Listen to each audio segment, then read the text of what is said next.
Hi everyone, welcome. If you're new here, my name is Aileen, and here we like to talk about all things makeup, mostly luxury makeup, skincare, and fashion. So if that sounds like something you're interested in, I hope you consider subscribing and joining the family. So today, we're gonna talk about try on and do a wear test with the new Dior Forever Natural Velvet Powder Foundation. So if that sounds like something you're interested in, then keep on watching. But before we go, comment, like, subscribe. Let's get to it. So this is the box. It looks just like the Dior Quince, just larger. And this is the exterior.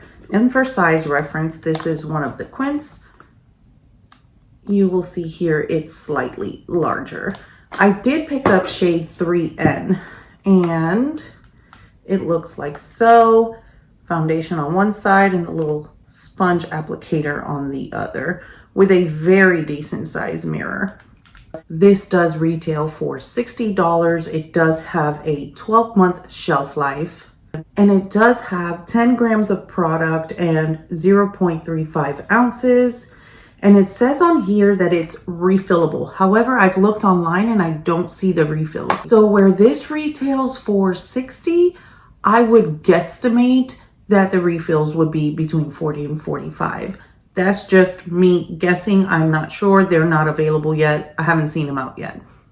But it does say that it's refillable, and you see here you can pop it out and put your new one in. So let's go ahead and give it a try. As you may know, if you've been following me for a while, I am in Florida. I'm going to apply the Tom Ford primer on just one side of my face. It is currently 92, feels like 105. So I'll go outside and relax in the shade just between my oily skin and the heat and humidity and see how this does. I have nothing else on my skin but skincare.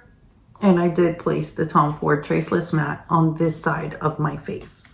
I'm gonna go ahead off camera, apply concealer, and I'll be right back. Okay, so I'm back. I did apply the Dior Forever Skin Correct on this side and nothing on this side, just so we can see the difference. And the concealer is in the shade 2N. So let's move on to application. I am going to apply it with the sponge that it recommends. So that's the shade there. And I did not spot conceal like I typically would because I would like to see the coverage. So this is a light coverage from what I see thus far. But it does seem to be like neutralizing any redness around those spots. It's just not covering it completely.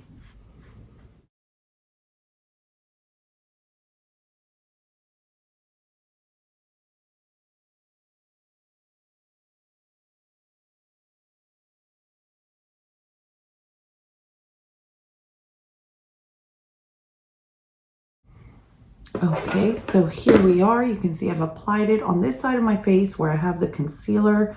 Again, this is shade 3N.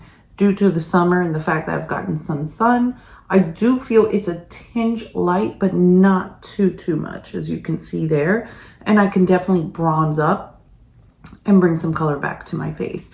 So this is with nothing. And this is the side with the concealer, the Tom Ford primer, and the powder foundation. It does not look powdery on the skin. It is very soft. It does have that velvet feel to the skin. It did minimize pores. So if I zoom in here, you can see here versus here, it does minimize and blur the pores. I would say blur. I don't think anything minimizes the pores, but it definitely makes them look smaller by blurring them. So let me apply on this side and I will bring it up to the under eye so we can see the difference.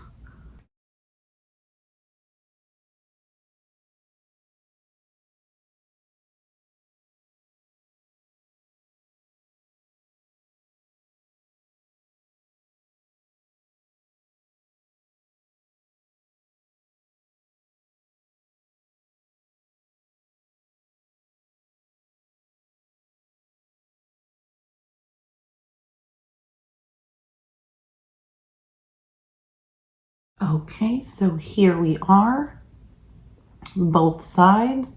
I will say, based off this and my hyperpigmentation here, I would say it's a light to the beginning of medium, but it's definitely not like a solid medium. A solid medium, the camera wouldn't even pick up that this is not covered as well as this.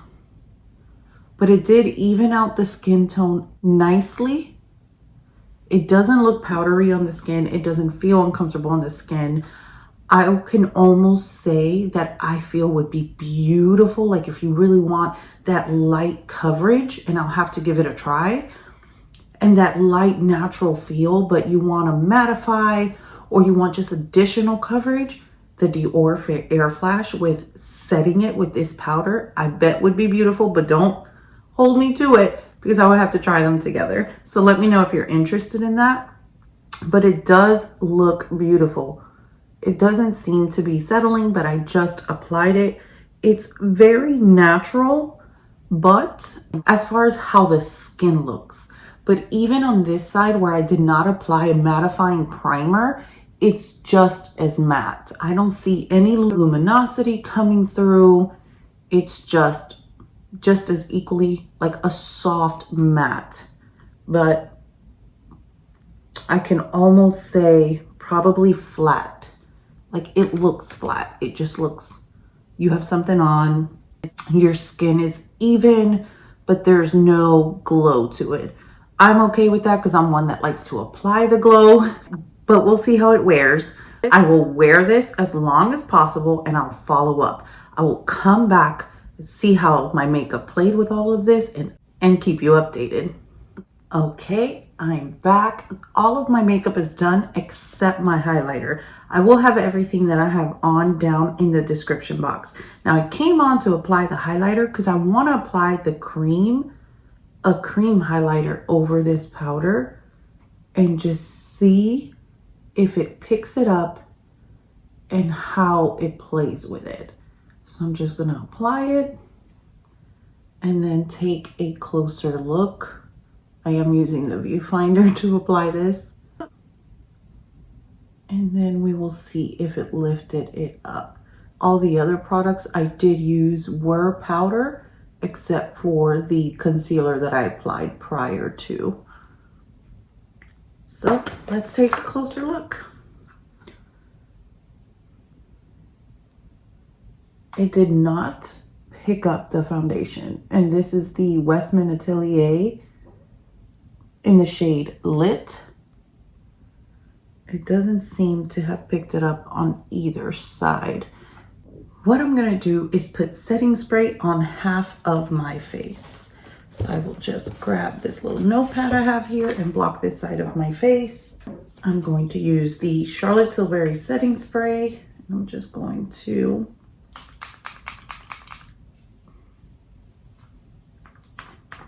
spray that on half of my face and let it dry. And we will see what that will look like. I will say though, when I was applying my lipstick, I do have a little dry patch right here. It did stick to it.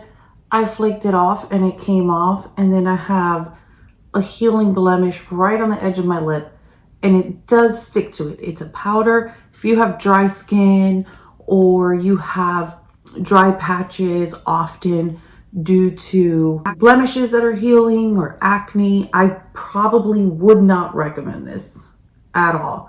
I will say everything else looks nice. You can still see my skin peeking through there as well as there. So I will be back in just a little bit and update you, and let's see how it wears in this Florida heat and with this oily skin. See you in a second. Okay, so I'm back. It is now 10:30. That's 7 hours later. So let's take a look. I will say I did sit outside for about an hour, and besides that, I was working indoors. So I will say my nose is oily. You can see the oils. So is my forehead. All of this looks really nice on the sides. I will say under the eye, the side with the concealer looks drier than just doing this on its own. And I think it looks fine on its own. It didn't settle on any lines. I will say, I think if you have fine lines around your mouth, it'll like look a little, I don't want to say crusty because that kind of sounds bad, but it looks a little worn. You can see that. I didn't touch up my lipstick or anything, but besides that, it looks good. I would just say I need to touch up my nose area and possibly like my T-zone, just down. My chin looks fine. I'm oily everywhere, but if it's drier, it's going to be my chin area. It looks good around the nose. It's not settling on any of the sides. It's not giving like the little pores that look like little dots of color. It's not giving that. It looks good overall, I will say. It just looks like your skin, your natural skin. And honestly, I don't see a difference between the priming side and the non-priming side. I don't see a difference at all. They both look like my oils have came through exactly the same. I will say right here on the smile line, just right there, not all the way down, it's a little like broken. Like where the actual smile line is, it's separated versus this side. This side's fine. And this side's separated right there. But besides that, it's not bad. So overall, considering the heat, the 7 hours, I wish I could do longer, but I am tired. But I think it looks really good. I am interested in trying this as like a powder to like with a brush, very lightly brush it over a foundation to set the foundation. I am interested in doing that, as well as trying it with over the Dior Air Flash, as I mentioned earlier. And lastly, I would like to do like the reverse technique where I do all my creams first and then lightly put this over, maybe with a brush, and then just any areas I need a little bit more pigment, go in with the little sponge applicator. I will say, I think this would be a nice like touch up. If you're oily and you need to touch up, I think it'll be really nice. So I'm gonna do that. I'm not gonna add any additional product, but in the areas where I'm oily, you can see there that instantly mattified, where here you still see the glow. So that worked really well. Let me try the nose. And it definitely brought down the oils. So this is like a very nice compact with the sponge to keep in your purse. I would just say, just make sure you're constantly washing this, because you don't want it to build bacteria. But that does touch up nicely. And I don't want to go over the highlighter, but it does mattify, and it doesn't lift up like my blush or my bronzer. I went very light with all of my makeup because I wanted to see just exactly how this was working. I would just add, if you are using this to touch up and dab your oils, just make sure that you're not using that same side to go into the product and apply it, unless you have washed the sponge. Because these oils that are now on here, if I go into the powder product and try to apply, I am facing the risk of hitting hard pan. So that's just a little tidbit. Now, as far as who this is for and who this is not, I think if you have normal to oily skin, this will really work. I don't think if you're drier than normal, this will work really well, just because I first felt the little dry patch I had here that I scaled off, and then that went fine. But just the matte look, unless you like the matte look. If you're drier, you feel you can hydrate and you like the matte look, then you can give it a try. But I feel if you go with a more soft matte foundation and then set it, it'll be better results. If you have dry skin, like the Tom Ford Traceless Matte, and then you set it, I feel that would be great. I'm definitely going to continue to try this in all the ways that I mentioned. Let me know if you're interested in me trying those on camera, or if you just want me to leave a pinned comment as I try those different methods and keep you updated. But thank you all so much for coming, and until next time, don't forget, we're all perfectly imperfect. Bye.